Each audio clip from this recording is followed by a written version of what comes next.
The small town of Fairfield, Nebraska, population just over 2,800, wasn't the kind of place where much happened anymore. Main Street had seen better days. The movie theater had closed in 2008. 2 of the 4 banks had moved online. But the people here were decent, hard-working folks who believed in tradition, church on Sunday, and supporting the troops. Or so they said. Major Sarah Chin stood in her dress blue uniform at the curb on Elm Street, watching the parade that nobody seemed to care about. The high school marching band played a slightly out-of-tune version of a John Philip Sousa march. 4 fire trucks rolled past, their sirens wailing. There was a float made by the Lions Club featuring paper cutouts of eagles and flags. And there was the float she was supposed to be on, a simple platform on the back of a pickup truck decorated with red, white, and blue streamers. She hadn't wanted to come to this parade. Her commanding officer at Offutt Air Force Base, just 30 miles south in Omaha, had suggested it as a courtesy. The Fairfield Chamber of Commerce had requested a military representative for their annual Labor Day parade. Sarah had drawn the short straw, and now she was here, watching a tired crowd of maybe 200 people stand on the sidewalk with their hands in their pockets. A woman in the crowd was taking pictures of the fire truck with her phone. A man was holding a little girl on his shoulders, but his eyes were fixed on his watch. Nobody was looking at Sarah. Sarah had served 17 years in the United States Air Force. She had flown combat missions over 3 continents.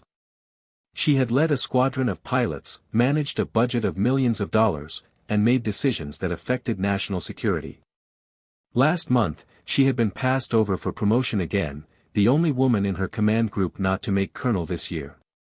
Her commanding officer had called her into his office with an expression of tired sympathy. "These things take time," he had said, as if time was something Sarah had plenty of. The parade coordinator, a thin man named Jerry with a clipboard, gestured for her to climb onto the truck. Sarah grabbed the metal ladder and pulled herself up. Her uniform caught slightly on the corner of the tailgate, and she smoothed it down. The truck lurched forward. She waved at the crowd, a mechanical motion she had done 100 times before.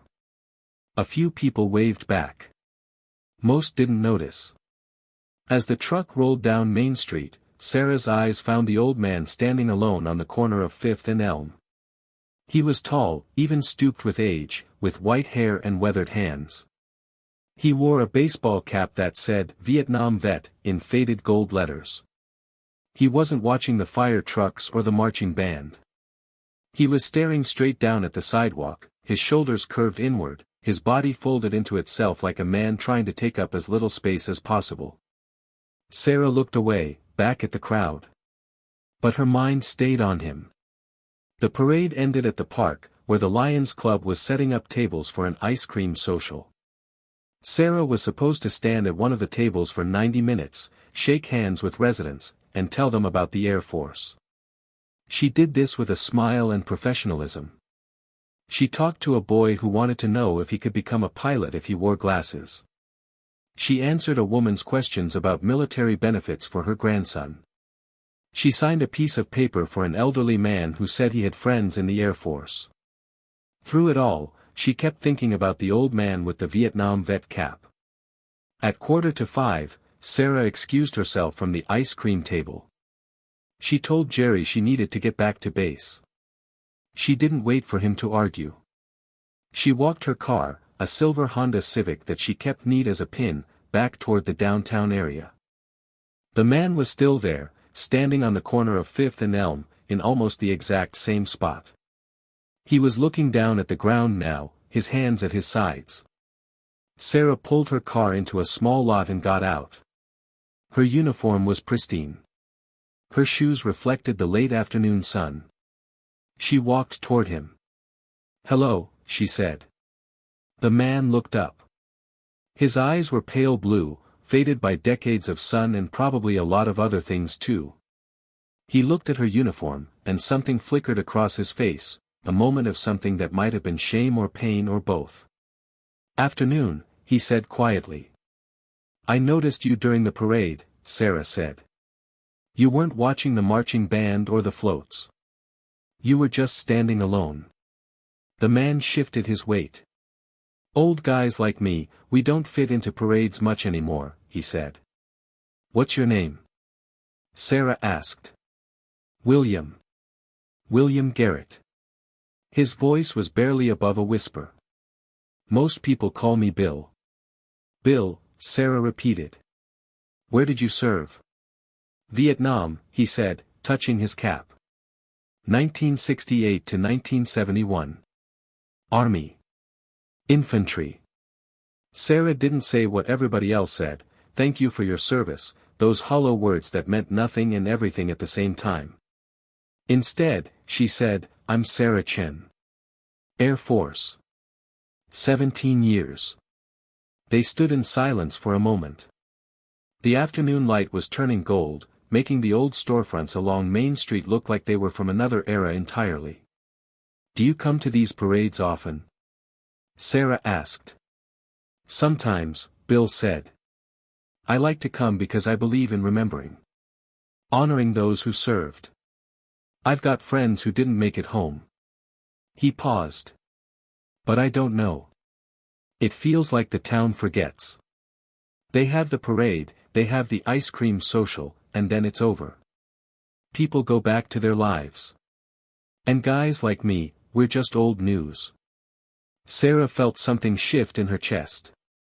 She recognized the feeling, the sense of being invisible, of being overlooked, of having given everything and having it not matter to the people around you.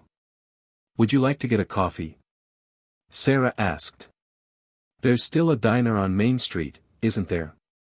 Bill looked at her like she had asked him something remarkable. You want to have coffee with me? Yes, Sarah said. I do. They went to Mel's Diner, a place that had somehow survived where others had closed. They sat in a booth with red vinyl seats that were cracked with age. Sarah ordered black coffee. Bill ordered coffee with cream and 1 sugar. They sat across from each other, and Bill told her about his service, the places he had been, the men he had served with, the faces he couldn't forget even though he had tried for 50 years. Sarah listened. She didn't interrupt. She didn't look at her phone. She didn't check the time. She just listened, and something in her understood him in a way that only another soldier could. When they finished, it was nearly 7 o'clock. Sarah drove Bill back to his small house on Hickory Street, a neat little ranch with a small yard and an American flag hanging from the porch. Before he got out of the car, Sarah made a decision. Bill, she said, do you have plans for this Friday? No plans, he said.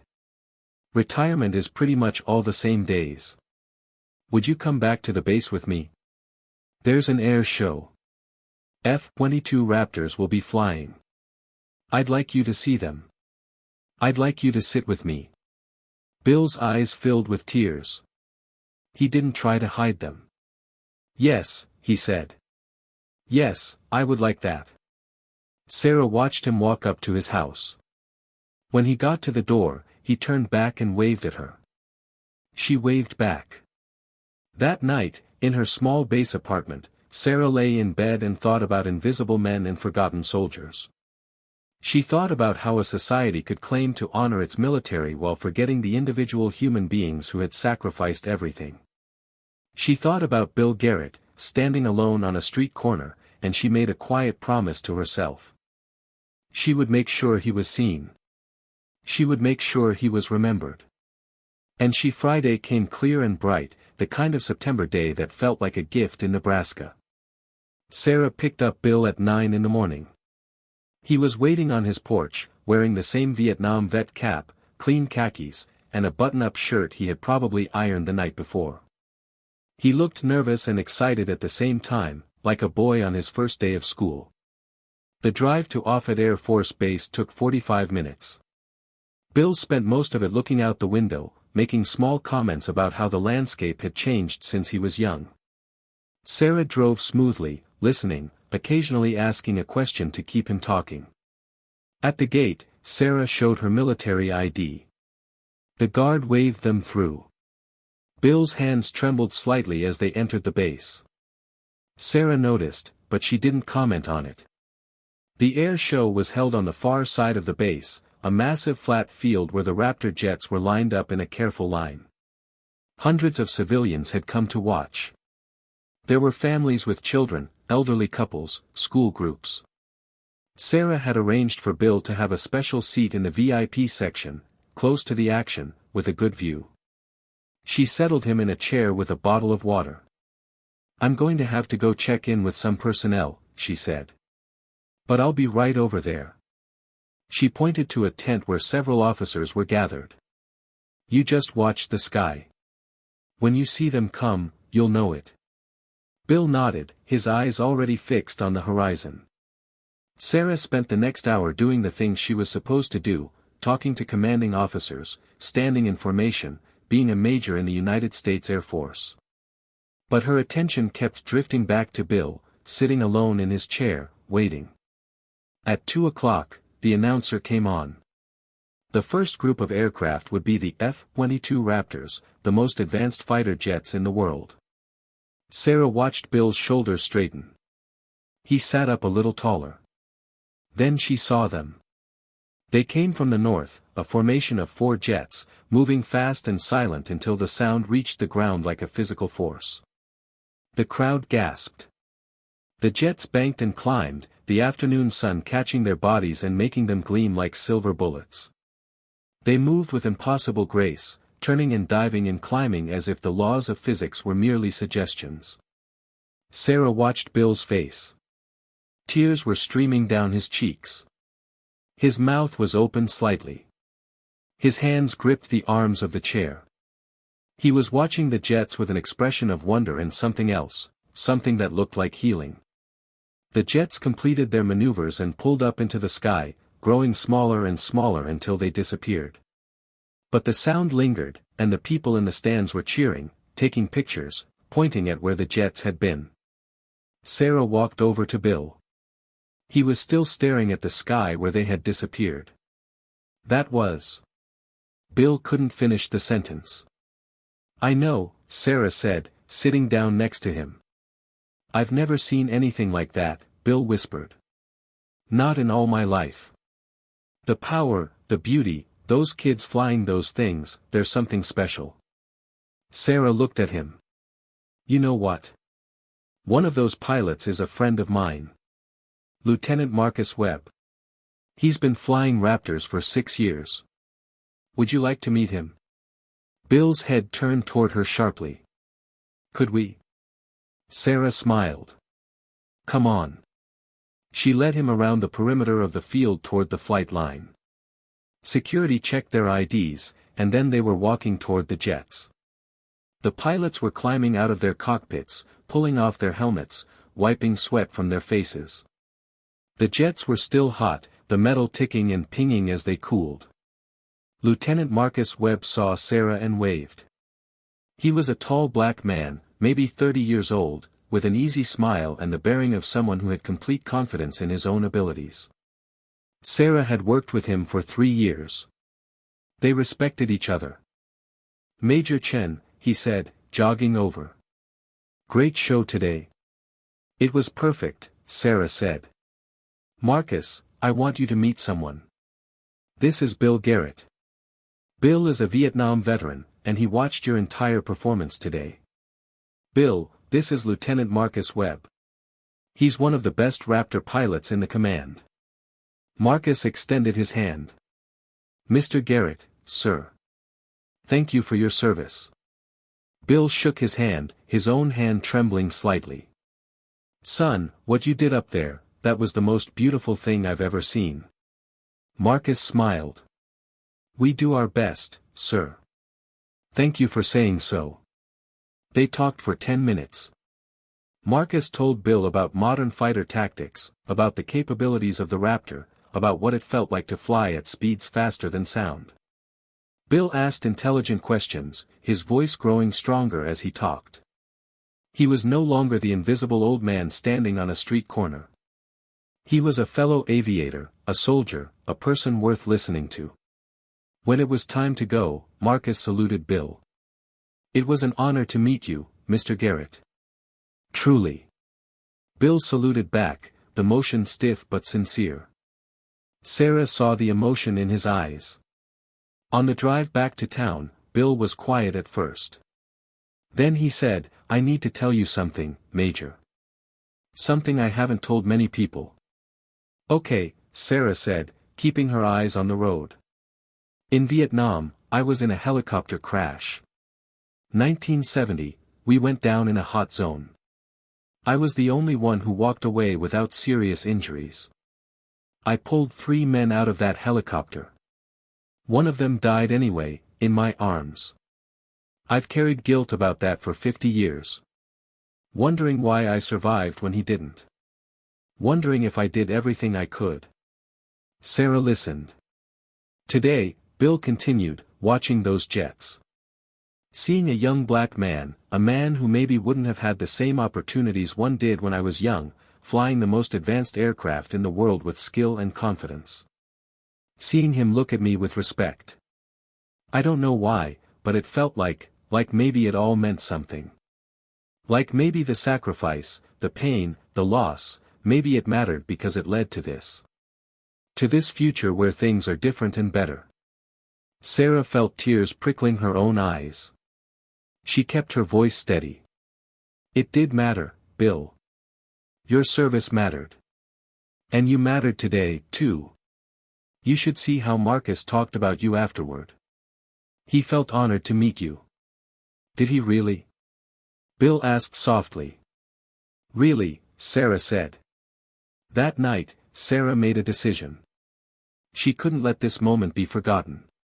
She couldn't let Bill go back to being invisible. She had an idea, something bold, something that would require some favors and some maneuvering through military channels. But she had spent 17 years building relationships and earning respect. It was time to use that. She went back to her apartment and made some calls. She talked to the air show coordinator. She talked to a friend in public affairs. She talked to Marcus. By midnight, they had a plan. It was risky. It was technically against protocol. But Sarah had learned a long time ago that sometimes the right thing and the official thing were not the same. The next 2 weeks were a blur of work and careful planning. Sarah had to be discreet. If the wrong person found out what she was planning, it could be shut down. More than that, it could damage her reputation, and at this point in her career, with the promotion she had been denied, she couldn't afford any missteps. But Sarah had never been the type to play it safe. That's how she had become a pilot in the first place, back when the Air Force was still finding its way toward real gender integration. She had been told by her commanding officer that she was probably not cut out for combat flying.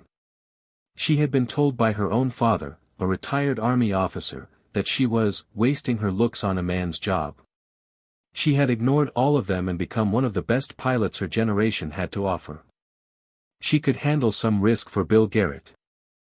She coordinated with the base public affairs office, explaining that she wanted to honor a Vietnam veteran as part of an ongoing community engagement program. She didn't mention Bill by name at first, just that there was a local resident whose service deserved recognition. Then she talked to Marcus again. "I need a favor," she told him over coffee in the officers' club. "A big one. And it might seem strange, but I need you to trust me." Marcus listened as she explained. When she finished, he didn't hesitate. "Of course," he said. "If it's for something like this, I'm in." Next, Sarah visited Bill. She told him that the Air Force wanted to do a special recognition ceremony, something small, nothing too formal, just a way to honor his service. She didn't tell him about the rest of her plan. She wasn't sure it would work yet. Why would they do that? Bill asked, confused. "Because you matter," Sarah said simply. "Because your service matters. And because I asked them to." Bill's eyes went wet. He didn't say anything, just nodded. The ceremony was scheduled for 2 weeks out, at a small auditorium on the base used for training purposes. Sarah told Bill to dress nicely, and she would pick him up. She didn't tell him anything else. In those 2 weeks, Sarah started a quiet campaign of her own. She was good at details, at organization, at planning. She reached out to local media, the Fairfield Tribune, the Omaha newspaper, even a couple of local television stations. She framed it as a human interest story. Vietnam veteran finally receives long overdue recognition, the angle was. How one community is changing its approach to military appreciation. She knew some of the reporters. The Air Force had assigned her to do community outreach before, and she had learned how to talk to the media in a way that made them interested. She gave them the bare bones of the story, leaving out the part where she was orchestrating the whole thing. She made it sound organic, like this had come from within the community and the military establishment itself. 2 days before the ceremony, a photographer from the Omaha paper called and asked if they could do an interview with Bill. Sarah asked Bill if he would be willing, and he said yes, confused but willing. The photographer came to Bill's house. They took pictures of him in his yard, in his living room where his Army discharge papers hung framed on the wall, at the Vietnam Memorial Wall he had installed in his den. The reporter asked him questions about his service, about his life after Vietnam, about what the town of Fairfield meant to him.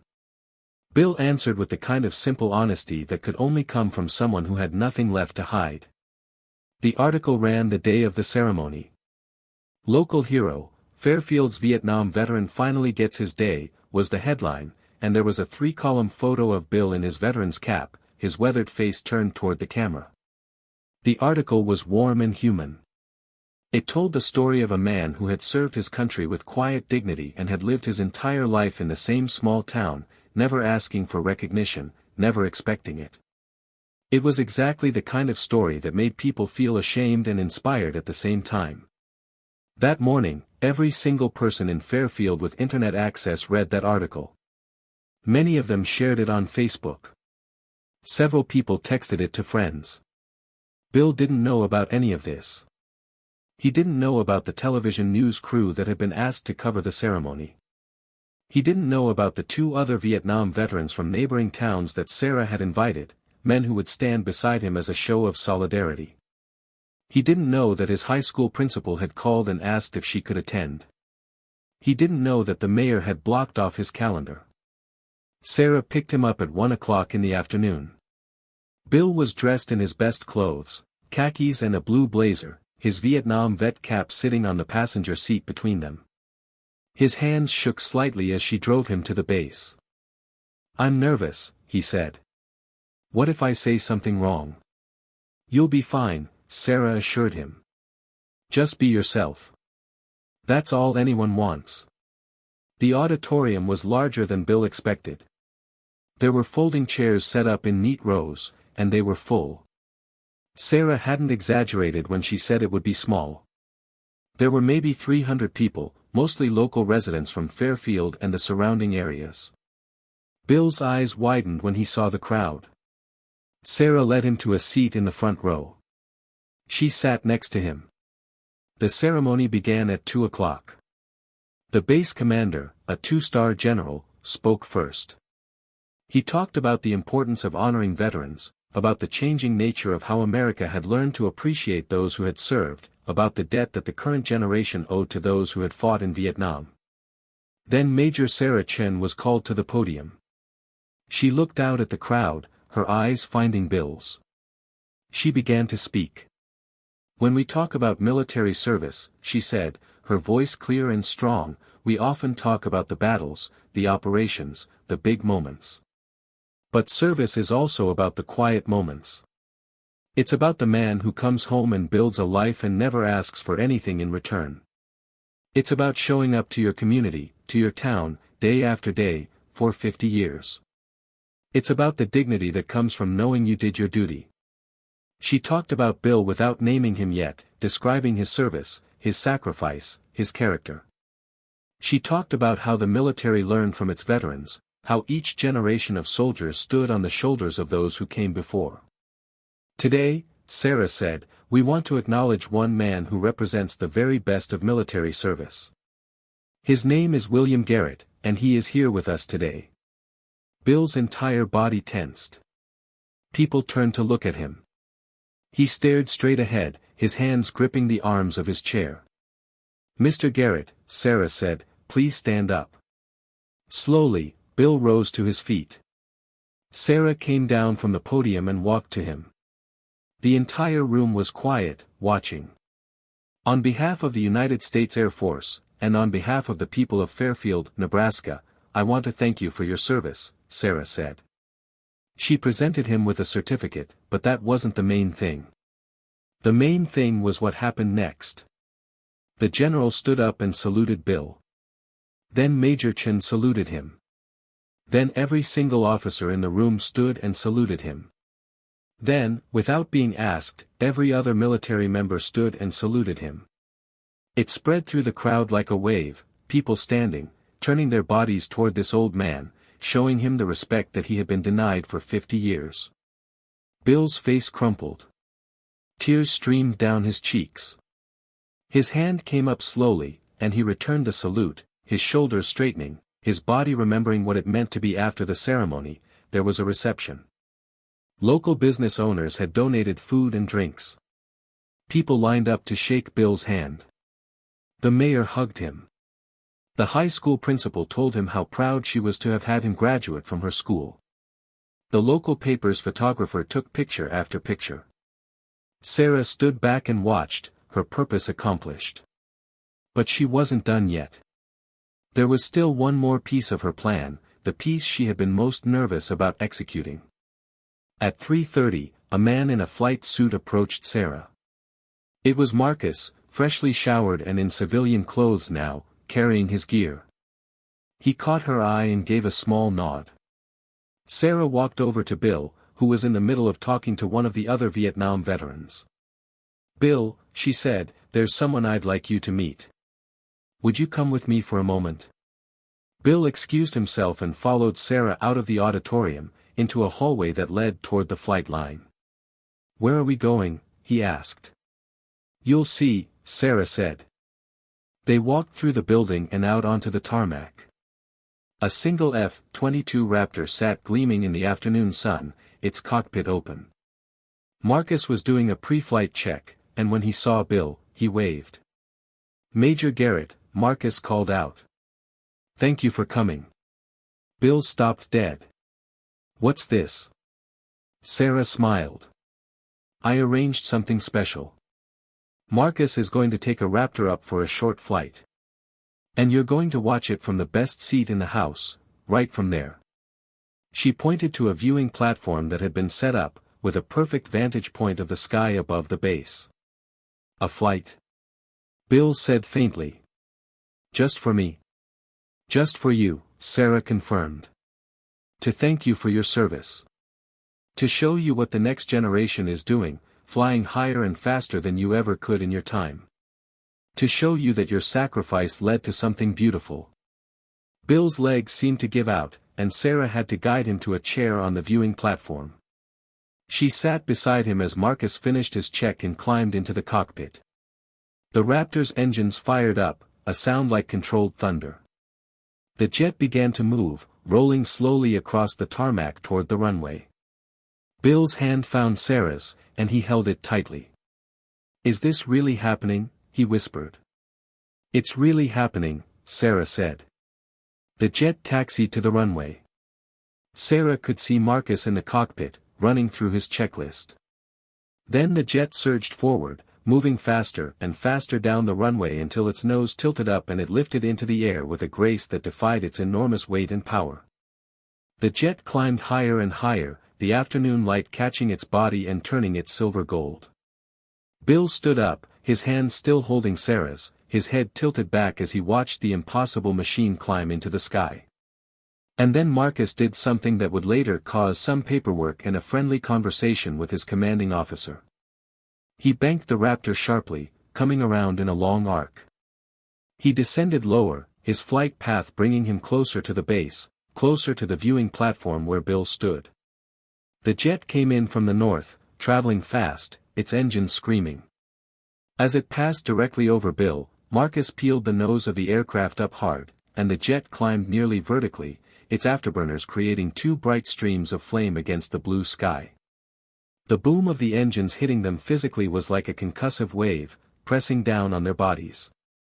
Bill staggered and Sarah caught him, holding him steady as they watched the jet climb higher and higher, nearly disappearing into the sun before Marcus banked again and headed back out toward the practice range. Bill stood in complete silence for a full minute after the jet was gone. Sarah could feel him shaking, but she couldn't tell if it was from the percussion of the engines or from emotion. Finally, Bill spoke. His voice was rough and broken. Did he just, Sarah confirmed, do a high-performance maneuver specifically for you? Bill lowered himself slowly back into the chair. He put his face in his hands, and his shoulders shook as he cried, great, heaving sobs that came from somewhere deep inside, from 50 years of grief and pain and invisible service finally being seen. Sarah sat beside him, her own eyes wet, and they waited together for Marcus to finish his flight and land. When the jet touched down an hour later, Bill and Sarah were still there. Marcus climbed out of the cockpit, pulled off his helmet, and jogged over to them. He took off his flying gloves as he approached. "Mr. Garrett," he said, "I have to tell you, that maneuver I did. That was special. I don't do that for just anybody. But I do it for heroes." Bill stood and embraced Marcus. The young pilot looked surprised for a moment, then he hugged back, patting Bill gently on the shoulder. As they walked back toward the parking lot, Bill turned to Sarah. "Why did you do all this? You don't owe me anything." Sarah thought about the question. She thought about the invisible woman in the dress blue uniform who had been overlooked for promotion. She thought about the young pilots like Marcus who were breaking barriers and building a better future. She thought about the debt the military owed to men like Bill, and the debt that the country owed to all of them. "Because someone needed to," she said simply. "And because you deserved it." The video of Marcus's maneuver was uploaded to the internet that night by one of the news crews who had been filming the ceremony. They called it, "the most respectful fighter jet flyover ever recorded," and they didn't bother editing out the moment when Bill broke down crying as the jet climbed into the sky. Within 48 hours, it had been viewed over 4 million times. News outlets picked it up, not just local Omaha news, but national news. Fox News did a segment. CNN ran it. Even international outlets shared it. The video became what the internet called a moment, one of those rare, pure moments of human dignity and respect that cut through all the noise and reminded people why service mattered. The story exploded. Major Sarah Chen's role in orchestrating the whole thing came out, and suddenly she was being interviewed on news programs herself. News anchors called her a hero. A reporter from the New York Times came to Fairfield to do a feature story. The Air Force, rather than being upset about Marcus's unofficial maneuver, embraced the entire event as a public relations win. But something else happened that nobody had expected. A journalist from an investigative news service based in Washington, D.C., started digging into the story. She read the article about Bill, watched the video, and then she started asking questions. She wanted to know more about Bill's military record, his discharge, his service. What she found shocked everyone. According to official records, Bill Garrett's discharge had been listed as dishonorable for 50 years. Dishonorable discharge was the military equivalent of a felony conviction. It meant that, officially, Bill was considered a criminal in the eyes of the military justice system. The charge, accidentally firing on an Allied position during a night operation, resulting in the death of 2 friendly soldiers. The journalist reached out to Bill directly and showed him the records. Bill's reaction was immediate and visceral. He had never known. His discharge papers had been sealed, a condition of some kind of deal that had been made at the time. He had spent 50 years thinking he had been dishonorably discharged for being a coward or for some failure of duty, but he had never been told what the actual charge was. He certainly had never known that the deaths of those 2 soldiers had resulted from that incident. The trauma was compounded by the revelation that the night in question, according to surviving soldiers from that operation, Bill had been following direct orders from his commanding officer when he fired. The accident had been a tragedy, not a crime. The journalist broke the story. Vietnam veteran falsely labeled criminal for 50 years, military records kept secret from service member. Suddenly, everyone was outraged. How could the military have done this? How could they have discharged a man dishonorably and then sealed the records so he didn't even know what he was being punished for? The public outcry was deafening. Sarah, watching this unfold from her office, realized what needed to happen next. She set up a meeting with her commanding officer and the base legal team. She presented them with a simple case: Bill's discharge should be reviewed. The evidence suggested a terrible miscarriage of justice. The military bureaucracy was slow, but the public pressure was immense. Within 3 weeks, the Air Force announced that it was reopening Bill's case.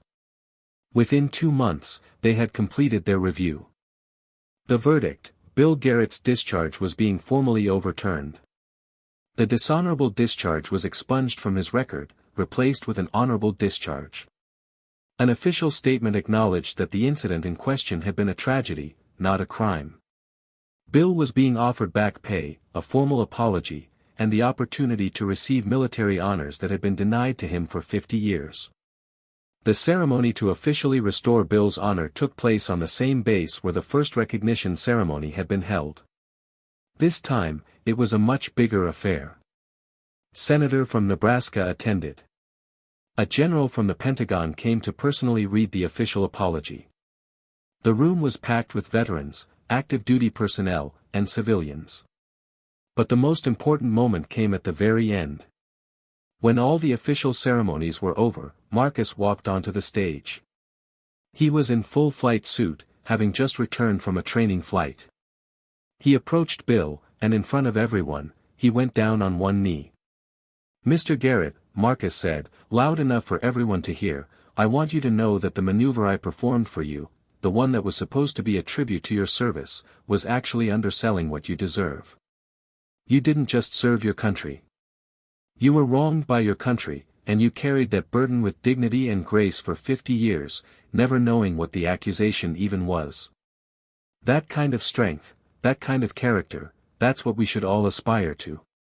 Bill pulled Marcus up and embraced him, and the entire auditorium rose to its feet, applauding.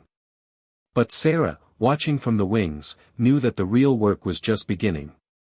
Because this wasn't just about Bill Garrett anymore. This was about a system that had failed him, that had failed potentially thousands of others.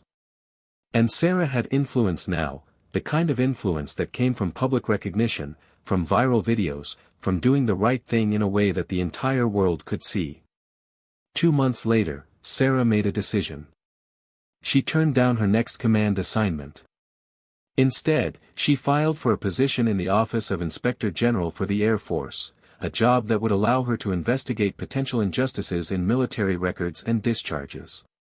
Her commanding officer tried to talk her out of it. "You're a pilot," he said. "You're going to waste your talent in bureaucracy." "No," Sarah said. "I'm going to use what I've learned as a pilot: precision, attention to detail, understanding the difference between following rules and doing what's right, and I'm going to apply it to helping people like Bill. There are probably hundreds of cases like his. Maybe thousands. People who were wronged and never even knew it because their records were sealed or lost." The commanding officer didn't argue further. He was a good man, and he knew that Sarah was right.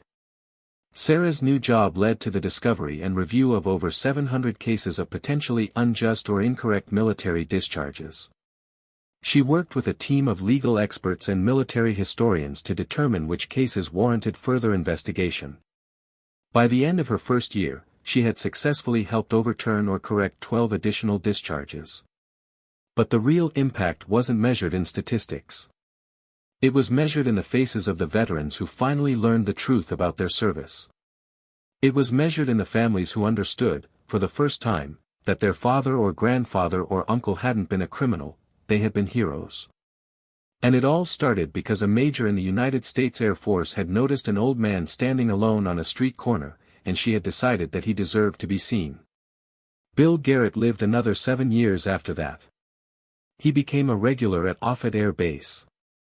He would have lunch with Sarah whenever she was in town. He attended every air show. He became friends with Marcus Webb and the other pilots, and they would seek him out to talk to him, to ask his advice, to show him their respect. When he died at the age of 92, his funeral was attended by hundreds of people. Active duty military personnel came. Veterans came. Civilians came. The base held a special ceremony. And on a clear morning, 2 F-22 Raptors flew over the cemetery in a final tribute, peeling up into the sky in that same maneuver that had changed everything. Sarah stood at the graveside and watched the jets climb higher and higher, knowing that she would never forget the moment when a crowd ignored an old man, until the sky itself refused to forget him. She understood now, more clearly than she ever had before, that sometimes the most important battles aren't fought in the air or on the ground. Sometimes they're fought in the quiet determination to see the people around you, to honor their service, and to never let the world forget that they matter. Bill Garrett mattered. And Sarah had made sure that history would remember him.